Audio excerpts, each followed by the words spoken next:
안녕하세요. 한국해양학회장을 맡고 있는 강동진입니다. 저는 지금 한국해양과학기술원에서 화학해양학을 연구하고 있고요. 이 분야에서는 한 40년 정도 일을 해왔습니다. 오늘 제가 이 자리에 나온 이유는 해양학이라고 하는 어쩌면 좀 어려울 수 있는 학문이 우리 일반 대중의 삶에 어떠한 도움을 주는지 여러분들께 소개해드리고자 나왔습니다.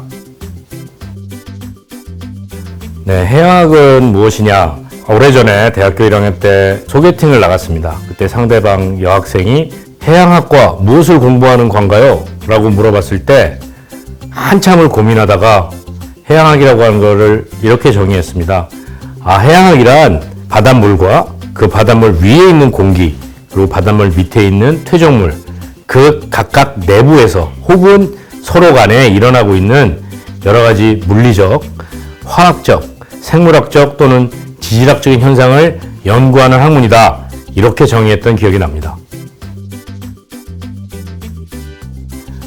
해양학 연구는 여러 분야에 활용이 되고 있는데 몇 가지 예를 들면 커베이 스프리트호 사고와 같은 유류 유출 사고, 지금도 문제가 되고 있는 후쿠시마 방사능 오염 문제 활용이 되고 있고, 또 최근에 많은 분들이 관심을 갖고 있는 미세 플라스틱에 관한 부분도 해양학이 굉장히 중요한 역할을 하고 있고요. 오염이나 이런 걸 관련된 사고나 이런 것뿐만 아니라 전 지구적으로 지금 문제가 되고 있는 기후변화에 관해서도 해양학이 굉장히 중요한 역할을 하고 있습니다. 특히 여러분들이 아시는 기후변화나 이런 현상들은 단순한 기상현상이 아니라 바다가 그 중심에 있고 매우 중요한 역할을 하고 있기 때문입니다.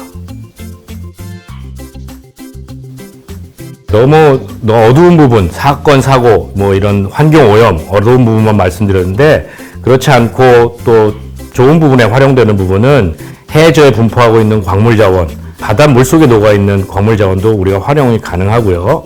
그 다음에 수산물, 특히 이제 바다에 살고 있는 여러 가지 생물을 활용해서 거기서 새로운 약을 개발하거나 혹은 새로운 물질들을 개발하는 연구도 진행이 되고 있습니다. 뿐만 아니라 우리나라 국방에도 굉장히 중요한 자료를 제공하는데 해양학이 잠수함 작전은 해양의 정보가 없이는 전혀 이루어질 수가 없고요. 우리 해양 관측에서 활용되고 있는 여러 가지 기술들이 실제로는 관측뿐만 아니라 국방에도 활용이 되는 경우가 있습니다. 또 한 가지 많은 분들이 생각하고 계시겠지만 우리의 먹거리를 해결해주는 여러 가지 수산업에도 해양학적인 연구와 지식이 많이 활용되고 있습니다.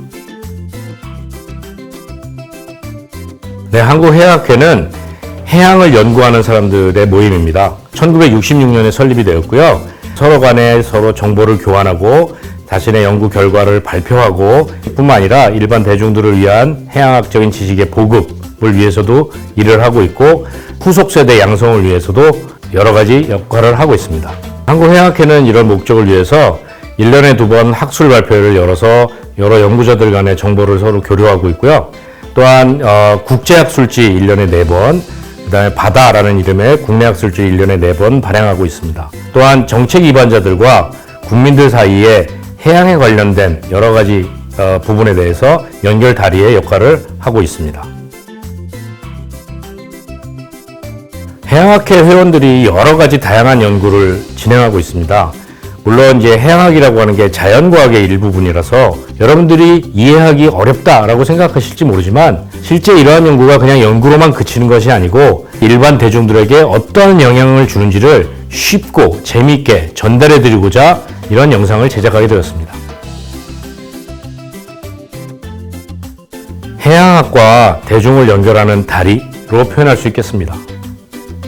첫 번째 영상은 금년 2월 국문학술지인 바다지에 게재된 논문입니다. 해양 산성화에 관한 논문인데요. 내용은 비교적 어려울 수 있습니다. 하지만 그 학문적인 어려운 내용을 여러분들께 설명드리고자 하는 건 아니고요. 전문가와 또 일반인들로 구성된 패널들이 서로 토론을 통해서 어렵게 느껴지는 이런 것들이 우리 일상생활에, 우리 삶에 어떠한 영향을 주고 어떠한 도움을 주는지를 알기 쉽게 설명해드리고자 합니다. 첫 번째 영상인 해양 산성화에 관한 내용에 이어서 올해 다양한 주제로 여러 영상을 제작할 예정입니다. 비록 어렵게 느낄 수 있는 과학이지만 재밌고 알기 쉽게 풀어서 보여드릴 예정이니 많은 기대 부탁드립니다. 감사합니다.